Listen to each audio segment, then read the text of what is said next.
अयोध्या में श्री राम मंदिर के भूमि पूजन को लेकर महाराष्ट्र के मुख्यमंत्री उद्धव ठाकरे की नसीहत आपको याद होगी। उद्धव ठाकरे ने कोरोना संक्रमण की वजह से ई भूमि पूजन की सलाह दी थी, लेकिन इसी कोरोना की वजह से बकरीद को लेकर जब मुस्लिम समुदाय के लोगों ने अपनी परेशानी सरकार को बताई तो मुख्यमंत्री कार्यालय तुरंत एक्शन में आ गया।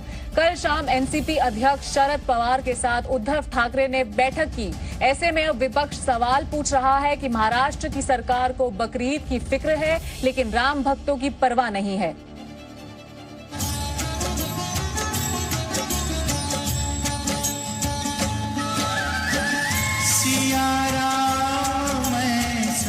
अयोध्या में भगवान श्री राम का भव्य मंदिर बने, इसे लेकर कभी उग्र तेवर रखने वाले महाराष्ट्र के मुख्यमंत्री उद्धव ठाकरे के तेवर अब बदले बदले से नजर आते हैं। कोरोना संक्रमण को लेकर पहले श्री राम मंदिर के ई भूमि पूजन की नसीहत और अब उन्हें बकरीद की फिक्र सता रही है।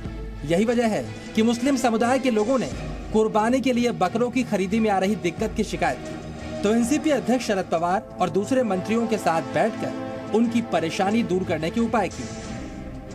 हमारे गाइडलाइन में किसी भी प्रकार का प्रतिबंध नहीं लगाया गया है। कुछ गलत फहमियां लोगों की है।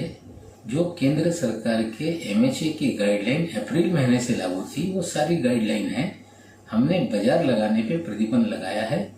ऑनलाइन खरीदी बिक्री की जा सकती है, ट्रांसपोर्ट किया जा सकता है, कुर्बानी की जा सकती है। ये पहले दिन ही जो गाइडलाइन निकाली गई उसमें तय है। उद्धव ठाकरे से पहले एनसीपी अध्यक्ष शरद पवार ने भी अयोध्या में भूमि पूजन को लेकर सवाल उठाया था। उन्होंने कहा था कि मौजूदा दौर में भूमि पूजन से ज्यादा कोरोना से लड़ाई जरूरी है। ऐसे में सवाल ये उठ रहा है कि महाविकास अघाड़ी की सरकार के लिए जब श्री राम मंदिर का भूमि पूजन अहम नहीं है, तो सरकार को बकरीद की इतनी फिक्र क्यों है? राम भक्तों ने 5 अगस्त को अयोध्या में राम मंदिर के भूमि पूजन के मौके पर एक दिन के लिए मंदिर खोलने की मांग की थी, लेकिन अब तक उसकी इजाजत भी नहीं मिली है। ये मांग एक और एमआईएम ने की है और शायद वैसी बात हमारे मुख्यमंत्री जी ने कही है, तो मुझे बड़ा आश्चर्य लगता है कि एमआईएम और मुख्यमंत्री जी ये एक ही बात क्यों कर रहे हैं, लेकिन उनकी बात उनके तक सीमित है। हमारा स्पष्ट मानना है कि ये भूमि पूजन अच्छे से होना चाहिए। शिवसेना की सियासत उग्र हिंदुत्व की रही है। राम मंदिर आंदोलन में भी शिवसेना की भूमिका रही है, लेकिन महाराष्ट्र के सियासी समीकरण क्या बचे? शिवसेना के लिए हिंदुत्व के मायने भी बदल गए। एहसन अब्बास के साथ ब्यूरो रिपोर्ट, जी मीडिया, मुंबई। कोरोना संक्रमण की वजह से मुंबई के नानावती अस्पताल में भर्ती अमिताभ बच्चन से जुड़ी एक खबर उनके करोड़ों प्रशंसकों को परेशान और हैरान कर सकती है। परेशान इसलिए क्योंकि जिस महानायक की सलामती के लिए करोड़ों लोग दुआ कर रहे हैं, उनके लिए एक शख्स बद्दुआ मांग रहा है। और हैरान इसलिए क्योंकि इस शख्स को अमिताभ बच्चन ने जो कहा है वो उन्होंने आज तक कभी किसी को नहीं कहा। नम्र, सहज और शांत स्वभाव के लिए प्रसिद्ध अमिताभ बच्चन कितने गुस्से में हैं, उनके ब्लॉग की कुछ लाइनों में इस्तेमाल शब्दों को सुनकर आप समझ सकते हैं।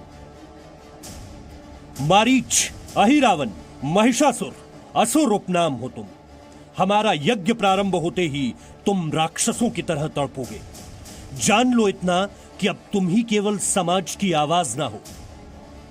चरित्रहीन, अविश्वासी, श्रद्धाहीन लीचड़ तुम हो।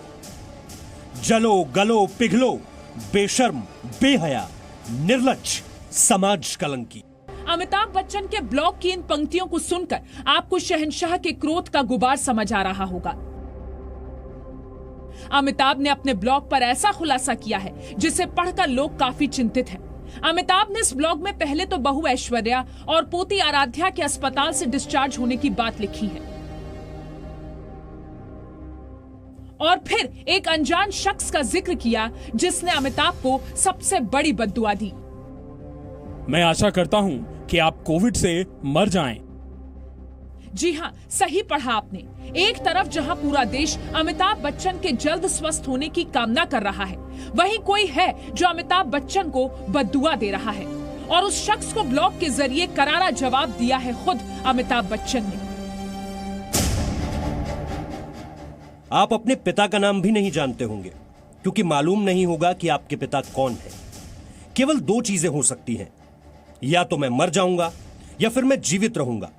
अगर मैं मर गया तो आप किसी सेलिब्रिटी के नाम पर ऐसी अभद्र टिप्पणी करके लाइमलाइट में कैसे आएंगे?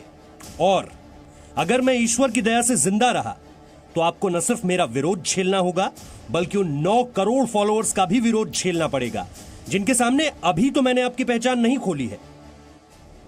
अमिताभ बच्चन ने अपने ब्लॉग में इस अजनबी को लेकर ऐसे ऐसे शब्दों का इस्तेमाल किया है जिन्हें हम यहाँ नहीं लिख सकते। इसके लिए आपको उनका ब्लॉग खुद पढ़ना होगा।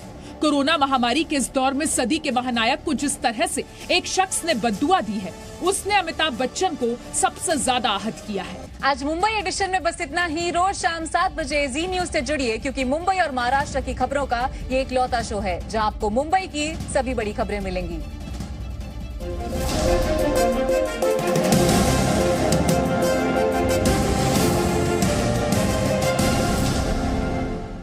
Presenting B News app, available on Google Play and App Store. Download it now.